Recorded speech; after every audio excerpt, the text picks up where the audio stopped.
네, 두 번째 주제는 7월 FOMC 의사록의 리뷰인데요. 비둘기 피보 심리가 되돌려졌다. 이 정도로 그냥 말씀드려야 될 것 같아요.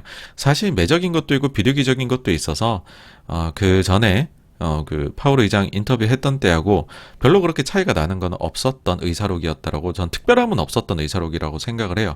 그렇지만 너무나 비둘기 피봇에 대한 심리가 강했기 때문에 그건 좀 되돌려져야 되지 않냐라고 봅니다. 일단은 여기 이제 스텝들이 경제 전망하는 게 있는데 6월 전망 대비 6월에는 이제 연준 위원들이 점도표 내놓는 거고 경제 전망하고, 7월에는 점도표는 안 나오지만은 여기 이제 그 연은의 스텝들이 전망치를 이렇게 적어 놓는 게 있습니다. 근데 6월 대비해서 7월이 크게 약화되었다라고 적혀 있어요. 근데 약화된 이유는 경제 모멘텀이 약화됐고 금융 환경도 좀 긴축적으로 변했다라는 거죠.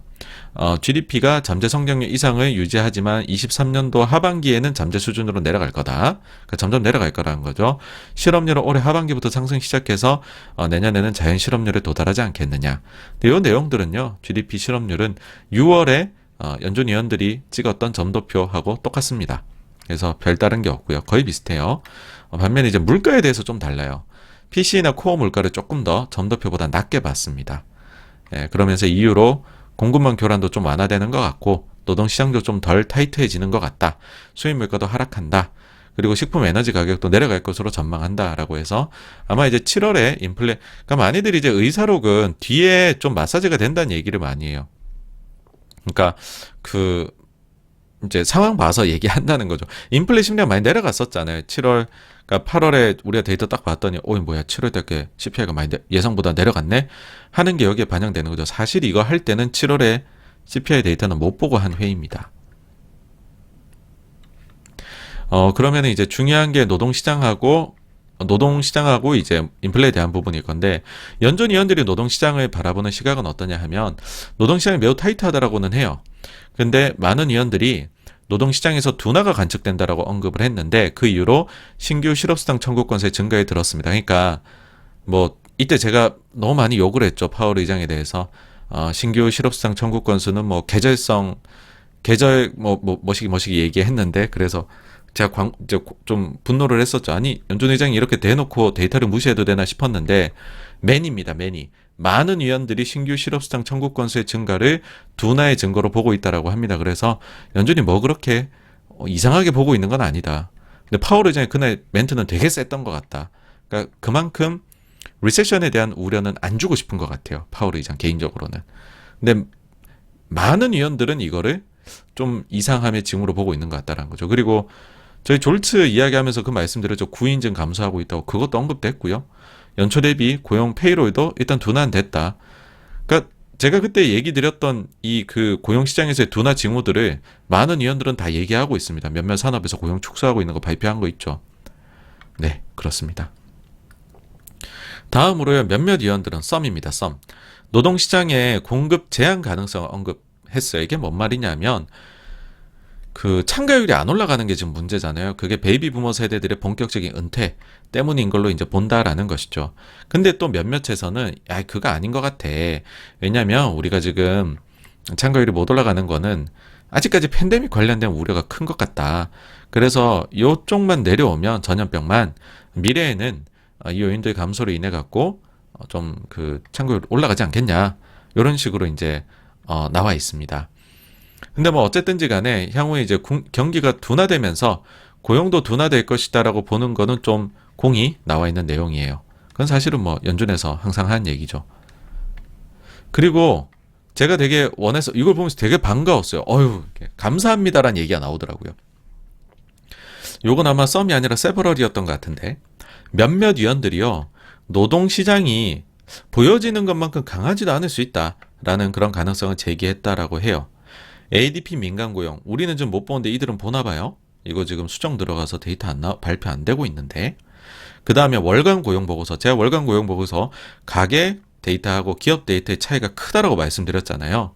근데 지금 이 몇몇 위원들이 ADP 민간 고용과 월간 보고서의 가계 조사를 보면 기업 조사하고는 다르게 모두 다 둔화된 노동시장을 보여주고 있다라고 하면서 노동시장이 우리한테 보여지는 것만큼 강하지 않을 수도 있다라고 우려를 표명했다라고 합니다. 그래서 연준 내에서는 86번가에서 제기했던 그런 우려들을 충분히 일단은 논의를 하고 있는 걸로는 밝혀져서 일단 파월 의장만 세게 얘기했던 걸로 보면 될 것 같아요. 다음으로 인플레에 대한 이제 견해인데요. 사람들이 이제 7월 물가가 예상보다 떨어져서 피크아웃 얘기가 나오니까 혹시 그런 것들이 연준 위원들 향후 정책에 좀 비둘기적으로 영향을 미치지 않겠냐. 이게 바로 비둘기 피봇의 핵심이죠. 핵심인데 근데 이거 관련해서 이제 시장이 원하던 답이 안 나왔습니다. 여기 매파적으로 나왔는데요. 보시면 비록 최근 유가 등 각종 커머더티 가격이 하락하고 있어서 이게 이제 헤드라인 물가 안정에 도움이 될 수도 있겠지만 이들의 가격은 단숨에 재상승, 그러니까 quickly rebound라고 써놨더라고요. 단숨에 재상승할 수도 있는 거기 때문에 지속적인 인플레이션 안정으로 보기는 어렵다. 그러니까 한두 달 이렇게 헤드라인이 일부 요소로 내려가는 거에 대해서는 우리 개념치 않고서 정책을 하겠다라는 얘기로 들릴 수 있는 거죠. 이게 제일 이제 매파적으로 보였던 부분 같아요. 다음으로 이제 디지털 자산에 대한 부분도 좀 나왔는데 몇몇 위원들이 디지털 자산으로 인한 재정적 안정성 문제에 대해서 언급을 했고 스테이블 코인을 비롯한 디지털 자산의 과도한 레버리지, 과격한 매매에 대해서 우려를 나타냈다. 근데 이들의 혼란이 다른 자산으로 확산되지는 않을 것이다 라고 본다라는 거고요. 그러면서 규제의 필요성을 좀 강조를 했습니다. 네, 계속 하던 말이죠. 그 다음에 7월 그 다음부터는 이제 제가 중요한 것들을 쭉쭉 적어 놓은 건데요. 7월 정책 결정은 전원이, 그러니까 투표권이 있는 사람뿐만 아니라 모든 사람들이 75bp 인상을 찬성했다라고 하고요. 좀 놀라웠어요. 그러니까 100bp는 아무도 없었다는 거죠. 50도 없었고. 다음으로 정책 결정 영향 분석, 그 다음에 향후 정책 결정. 요거는 보게 되면 몇몇 위원들은 향후 충분히 긴축적인 레벨에 도달하고 나면 금리를 그냥 이제 그러니까는 어느 정도 올리고 나서 이게 충분히 긴축적이다 싶으면 멈춰놓고서 인플레가 내려간지 한번 보자는 거죠. 그러니까 요건 살짝 비둘기적인 표현이에요, 사실. 네. 왜 이런 생각을 하냐면 이 긴축이라는 것이 실제로 실물 경제에 영향을 미치는 데에는 이 시차가 좀 발생한다는 거예요. 그래서 요거를 너무 계속 올려나가는 것보다는 올렸다가 좀 어떻게 이게 파급 효과 나는지 한번 보자라는 거죠. 그런 심리가 반영이 된 문구가 이제 나오는 게 있습니다. 과잉 긴축에 대한 우려를 표명한 것인데요. 이건 비둘기적인 표현이겠죠, 당연히. 자, 정책이 효과를 내는 데는 시차가 있다. 그렇기 때문에 인플레이션 안정을 위해서 필요한 것 이상으로 정책을 긴축할 위험에 대해서 많은 위원들이 지적을 했다라는 겁니다. 그러니까 많은 위원들은 우리가 잘못해가지고서 너무 과잉 긴축을 하는 것은 아닐까? 라는 우려를 하고 있다라는 겁니다. 예, 요거는 아주 비둘기적이죠. 그러니까 결국에는요, 종합을 해보면 일단 비둘기로 보일 수 있는 게 있어요. 이거죠. 마지막에 말씀드린 거. 필요 이상으로 긴축할 위험에 대해서 매니가 지적했대잖아요. 그럼 이거는 상당히 이제 비둘기적인 이야기인데, 근데 또 반대로 7월에 유가 하락으로 인해서 인플레 피크아웃 사람들은 생각했지만은 그거 퀵클리 리바운드 할 수 있어 라고 이제 멘트를 써놨잖아요. 이거는 또 매파적인 부분이고요. 그러다 보니까는 이제 매로도 볼 수 있고 비둘기로도 볼 수 있다. 이렇게 결론이 내려진 거죠. 근데 수요일 목요일에는 제가 볼 때는 비둘기로 봤던 것 같아요. 필요 이상으로 긴축할 위험 지적을 매니가 했으니까. 근데 금요일부터는 워낙 데이터들이 다 나쁘게 나오니까